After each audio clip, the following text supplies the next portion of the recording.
Breaking news చూస్తున్నాం. పహల్గామ్ ఉగ్రదాడి వెనుక లష్కరే తోయిబా ఉన్నట్టు భారత్ అనుమానాలు వ్యక్తం చేస్తుంది. అయితే ఇప్పటికే ఆ దాడికి సంబంధించి కూడా టీఆర్ఎఫ్ తామే చేశామంటూ ప్రకటించుకోవడం జరిగింది. ది రెసిస్టెంట్ ఫ్రంట్ అనే ఉగ్రవాద సంస్థ ఈ దాడికి తామే పాల్పడినట్టు ప్రకటించుకున్నప్పటికీ కూడా దీని వెనుక లష్కరే తోయిబా ఉన్నట్టు కూడా భారత్ అనుమానిస్తుంది. అయితే దీనికి కొన్ని బలమైన కారణాలు కూడా ఉన్నట్టు చెప్పుకోవచ్చు. అయితే ప్రెసెంట్ పాక్ కు సంబంధించిన ఉగ్రవాద సంస్థకు సంబంధించిన చీఫ్ దానికి సంబంధించి కూడా అతనికి సంబంధించిన వీడియో ఒకటి ప్రెసెంట్ వైరల్ అవుతున్న నేపథ్యంలో అయితే ఈ దాడికి పాక్ పాల్పడినట్లు కూడా భారత్ అనుమానాలు వ్యక్తం చేస్తున్న పరిస్థితి కనిపిస్తుంది. అయితే ఆయుధాల తరలింపు కావచ్చు, ఆహారం అంతా లష్కరే సానుభూతుల పార్టీల నుంచే జరగడంతో ఇదంతా కూడా పాకే చేసినట్టు భారత్ అనుమానాలు వ్యక్తం చేస్తుంది. దానికి బలమైన కారణాలు కూడా కనిపిస్తున్నాయి. మరోవైపు భారత్ ను బెదిరించేలా హఫీజ్ సయీద్ గతంలో చేసిన వ్యాఖ్యలకు సంబంధించిన వీడియో ప్రెసెంట్ సోషల్ మీడియాలో వైరల్ అవుతున్న నేపథ్యంలో లష్కరే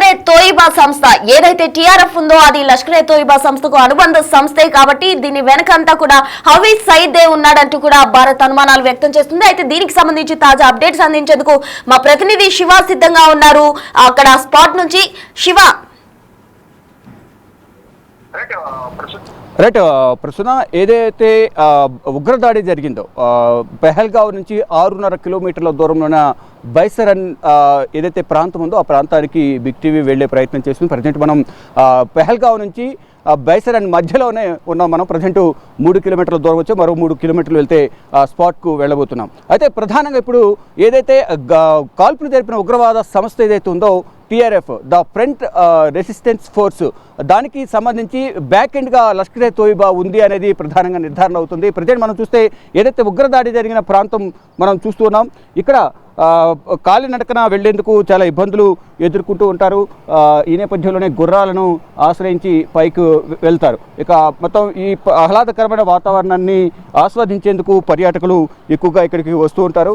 ఈ నేపథ్యంలోనే ఇక్కడికి వెళ్ళిన తర్వాత కాల్పులను ఉగ్రవాదులు తెలిపారు. ఇక ప్రధానంగా చూసుకుంటే పెహల్గామ్ ఉగ్రదాడి వెనుక లష్కరే తోయిబా ఉంది అనేది ప్రధానంగా నిర్ధారణ అవుతోంది. ది రెసిస్టెంట్ ఫ్రంట్ వెనుక లష్కరే తోయిబా ఉంది. దానికి మొత్తం ప్లాన్ అంతా కూడా లష్కరే తోయిబా చీఫ్ హఫీజ్ సయ్యద్ చేశారనేది కూడా నిర్ధారణ అవుతుంది. హఫీజ్ ఆదేశాలతో ద ఫ్రంట్ ఏదైతే ద రెసిస్టెన్స్ ఫోర్స్ మొత్తం ఈ కార్యక్రమాలను నిర్వహించినట్టు కూడా తెలుస్తోంది. ఇక నిఘా వర్గాల దగ్గర పక్కా సమాచారం ఉన్న నేపథ్యంలోనే ఈ దాడి తర్వాత అంటే నిఘా వర్గాల దగ్గర ఎవరు దీని వెనుక హస్తం ఉంది అనేది కూడా ప్రధానంగా నిర్ధారణకు వస్తున్నారు. దానిలో భాగంగానే ఇక్కడ ఉగ్రదాడి జరిగిందనేది కూడా ప్రధానంగా నిర్ధారణకు వచ్చారు. అయితే లష్కరే తోయిబా సానుభూతి పరుల నుంచే ఇక్కడ ఉగ్రవాదులకు మొత్తం ఆహారం కానీ ఇతర అన్ని సౌకర్యాలు అందాయనేది కూడా ప్రధానంగా తెలుస్తోంది. మరోపు భారత్ను బెదిరించేలా కూడా హఫీజ్ సయీద్ వ్యాఖ్యలు చేశారు. పాకిస్తాన్కు నీళ్లు ఆపిస్తే మాత్రం రక్తం పారిస్తాము ఇండియాలో అంటూ కూడా హఫీజ్ ప్రగల్భాలు పలుకుతున్నారు. భారత్ ప్రధాని నరేంద్ర మోడీని ఉద్దేశించి కూడా అనేక కీలక వ్యాఖ్యలు చేశారు. ఇక దీనికి సంబంధించి ఇప్పటికే భారత్ కూడా గట్టిగా బదులిచ్చేందుకు ప్రయత్నాలు చేస్తుంది. ఇక పెహల్గావ్ నుంచి బైసరన్ ఏ విధంగా వెళ్తారు అనేది, ఆ రూట్ ఎలాగ ఉంటుంది అనేది కూడా బిగ్ టీవీ చూపించే ప్రయత్నం చేస్తుంది. ప్రజెంట్ మనం పెహల్గావ్ నుంచి బైసరన్ ఉగ్రవాద కాల్పులు జరిగిన ప్రాంతానికి మనం వెళ్ళబోతున్నాం. ఇక్కడ ఏదైతే మొత్తం అంతా కూడా ట్రెక్కింగ్ ఏరియా ఎంత రాళ్ళు ఉంటాయి, ఇదంతా రాళ్ళు. ఈ రాళ్ల మధ్యలో నుంచి వెళ్లాల్సి ఉంటుంది. కేవలం గుర్రాల ద్వారా మాత్రమే వెళ్లేందుకు అవకాశం ఉంటుంది. కాబట్టి చాలా వరకు అందరూ గుర్రాలనే ఆశ్రయిస్తారు. ఒకవేళ కాలినడకను వెళ్ళినా వారికి కొంత శ్వాస సంబంధిత ఇబ్బంది ఎదుర్కొనే అవకాశం అయితే ప్రధానంగా కనిపిస్తుంది. ఇక్కడ చూస్తే మనం గుర్రాలకు సంబంధించిన ఆనవాళ్ళు, గుర్రాలు వెళ్ళేటప్పుడు గుర్రాలకు సంబంధించిన ఆనవాళ్ళు ఏవైతే ఉన్నాయో గుర్రాలకు సంబంధించిన ఆనవాళ్ళు మనం చూస్తూ ఉన్నాం. ఇవి ఇక్కడ నుంచి ఈ రూట్ అంతా కూడా గుర్రాలతోనే పైకి గుర్రాల మీద వెళ్తూ ఉంటారు. మరోవైపు రాళ్ళు రప్పల మధ్యలో ఇక్కడికి పర్యాటకులు రాకపోకలు కొనసాగిస్తూ ఉంటారు. మొత్తంగా చూసుకుంటే ఈ ఆహ్లాదకరమైన వాతావరణాన్ని ఆస్వాదించేందుకు ఈ పెహల్గావ్ నుంచి 6.5 కిలోమీటర్లో ఉన్న బైసరన్ ప్రాంతాన్ని చూసేందుకు భారీగా పర్యాటకులు వస్తూ ఉన్నారు. అయితే ఈ ప్రమాదం జరిగిన తర్వాత కిందికి తీసుకురావడానికి అనేక ఇబ్బందులు పడిన పరిస్థితి కనిపిస్తోంది. అంటే ఇంత ఇబ్బందికరమైన రూట్ ఉన్న నేపథ్యంలోనే పర్యాటకులు అక్కడ కాల్పులు జరిగిన తర్వాత వారిని తీసుకొచ్చేందుకు అనేక ఇబ్బందులు ఎదుర్కొన్నారు. అక్కడ భద్రతా సిబ్బంది కానీ సహాయ సిబ్బంది కానీ అక్కడ ఉన్న గుర్రాలు తీసుకెళ్ళిన గుర్రాల యజమానులు కానీ అందరూ సహాయక చర్యల్లో పాల్గొన్నారు. మొత్తం ఇక్కడున్న ప్రశాంత వాతావరణంలో ఆస్వాదించేందుకు అందరూ వస్తుంటారు. మనం చూస్తున్నాం చుట్టూ చెట్లు, కొండ ప్రాంతాలు, జాలువారే నీరు, జలపాతాలు, పైనుంచి వాటర్ అంతా కిందికి వస్తూ ఉంటుంది. అంతా ఆస్వాదించేందుకు పర్యాటకులు భారీగా ఇక్కడికి వస్తూ ఉంటారు. మనం గుర్రపు నడక, ఈ గుర్రపు అంగలు కూడా మనం చూస్తూ ఉంటే ఇక్కడ ప్రధానంగా చూస్తూ ఉన్నాం. ఈ గుర్రాల ద్వారానే ఎక్కువగా రాకపోకలు అనేవి ప్రధానంగా ఎక్కువగా జరుగుతూ ఉంటాయి. ఇక్కడ అన్నీ కూడా గుర్రాలకు సంబంధించిన ఆనవాళ్ళే ఎక్కువగా ఉన్నాయి. ఈ నేపథ్యంలోనే ప్రధానంగా చూసుకుంటే కనుక ఇక్కడ ప్రతి ఒక్కరు కూడా గుర్రాలు ద్వారా ఇక్కడ రాకపోకలు కొనసాగిస్తుంటారు. దాని తర్వాత ఇక్కడ నుంచి ఈ రాళ్ళ మధ్యనే ఎక్కువగా రాకపోకలు అనేవి ఎక్కువగా జరుగుతూ ఉంటాయి.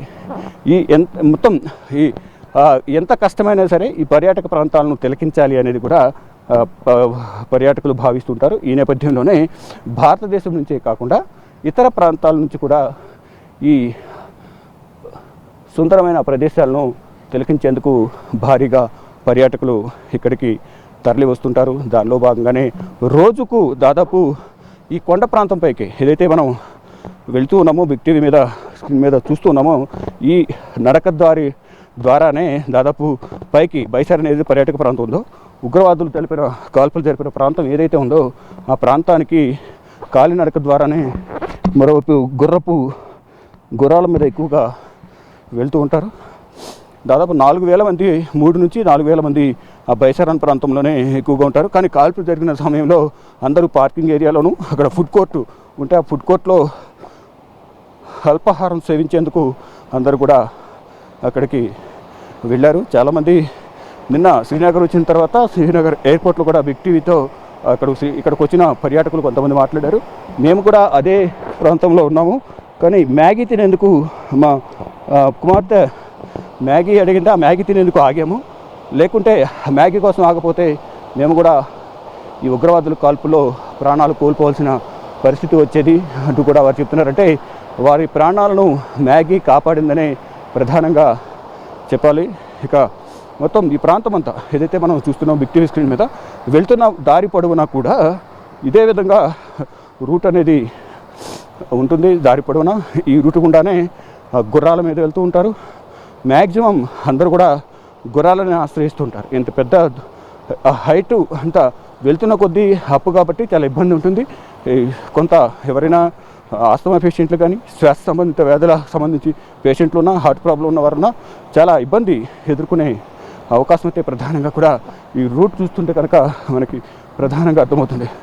ఎత్తైన చెట్లు, కొండ ప్రాంతాలు ఇవన్నీ కూడా చూడడానికి ఎంతో ఆహ్లాదకరంగా ఉన్నాయి.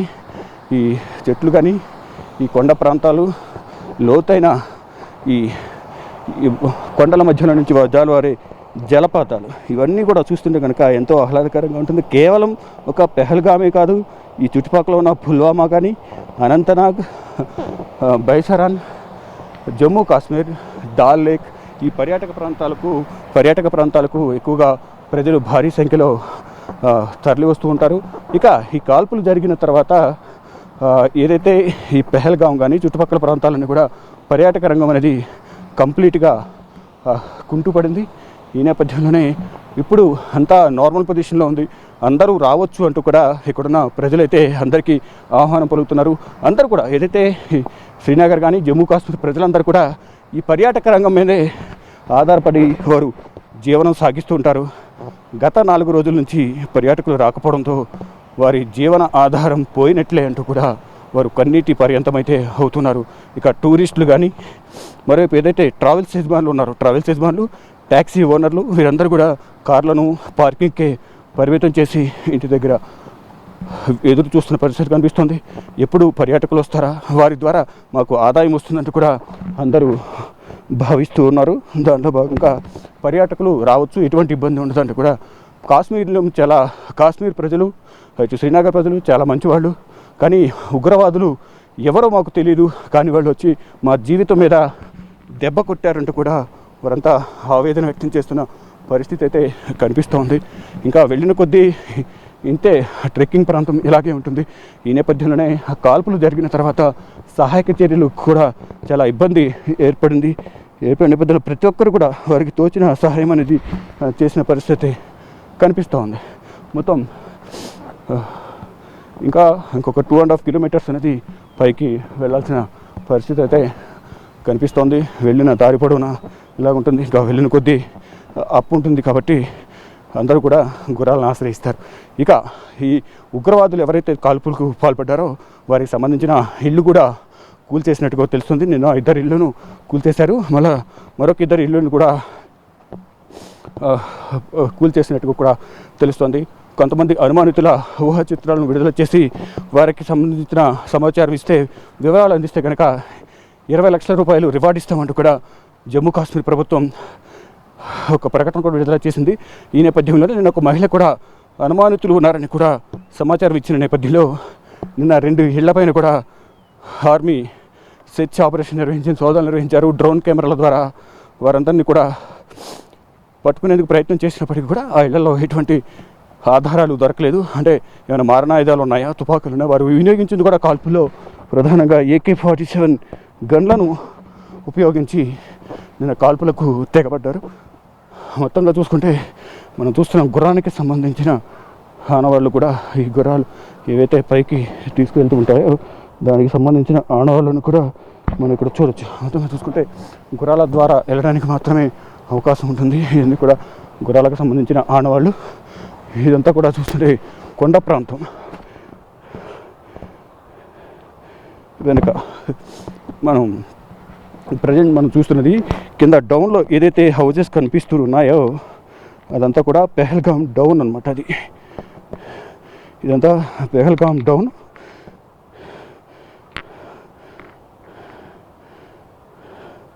ఇది ఈ కొండ ప్రాంతం. అక్కడ నుంచి కింద నుంచి మనం పైకి వచ్చాము. అక్కడ నుంచి నడుచుకుంటా మినిమం ఇప్పుడు 3.5 కిలోమీటర్స్ వచ్చాము. ఇంకొక 2.5 to 3 కిలోమీటర్స్ అనేది ఇంకా డిస్టెన్స్ ఉంది అక్కడి నుంచి పైకి వెళ్ళడానికి. అక్కడ నుంచే గుర్రాల ద్వారా ప్రతి ఒక్కరూ వస్తూ ఉంటారు. అక్కడ నుంచి నడుచుకుంటూ ఇలా డౌన్ ప్రాంతం నుంచి ఇలా నడుచుకుంటూ మనం ఎలా అయితే వచ్చామో ఇలా అందరూ కూడా గుర్రాల మీద వస్తూ ఉంటారు.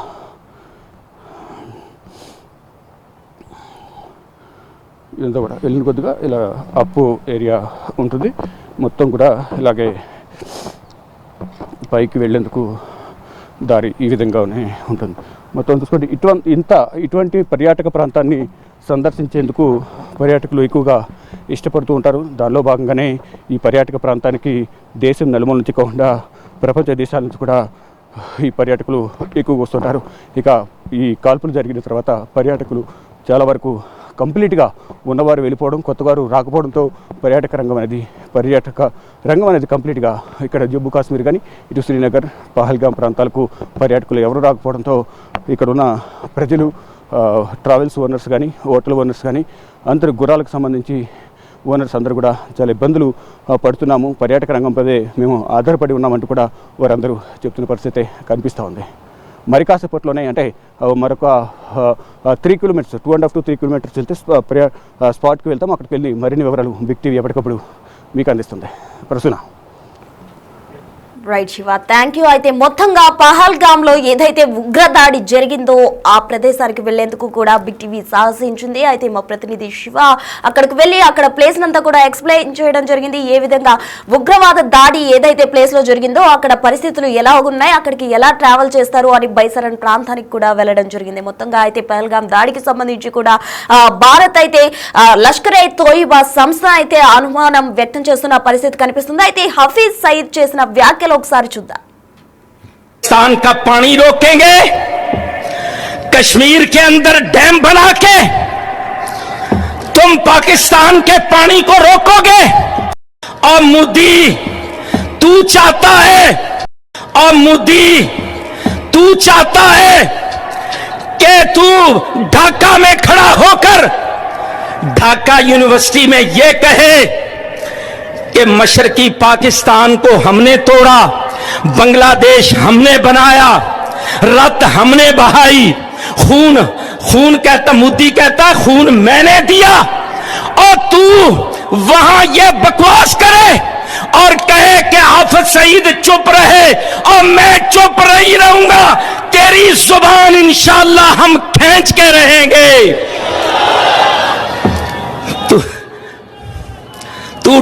तू दबाव डाल रहा है इस्लामाबाद पर, हाफिज सईद क्यों बोलता है? और तू बोलेगा तो हम बोलेंगे इंशाअल्लाह। तू कहेगा कि पाकिस्तान का पानी रोकेंगे, कश्मीर के अंदर डैम बना के तुम पाकिस्तान के पानी को रोकोगे, पाकिस्तान की ज़राअत सनत का खात्मा करके, पाकिस्तान की मईशत तबाह करके, सी पैक के मंसूबे नाकाम करने के लिए तू बढ़ के मारेगा और तू चाहेगा हम चुप रहे। सुन, अगर तू पानी बंद करेगा इंशाअल्लाह हम तेरी सांस बंद करेंगे, इन दरियाओं में फिर खून बहेगा। और मोदी, तू चाहता है कि तू ढाका में खड़ा होकर ढाका यूनिवर्सिटी में यह कहे कि मशरकी पाकिस्तान को हमने तोड़ा, बांग्लादेश हमने बनाया, रत हमने बहाई, खून कहता, मोदी कहता खून मैंने दिया, और तू वहां ये बकवास करे और कहे कि हाफिज सईद चुप रहे और मैं चुप नहीं रहूंगा, तेरी जुबान इंशाअल्लाह हम खींच के रहेंगे।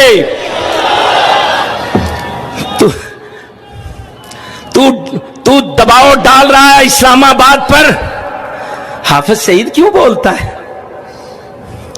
और तू बोलेगा तो हम बोलेंगे इंशाअल्लाह।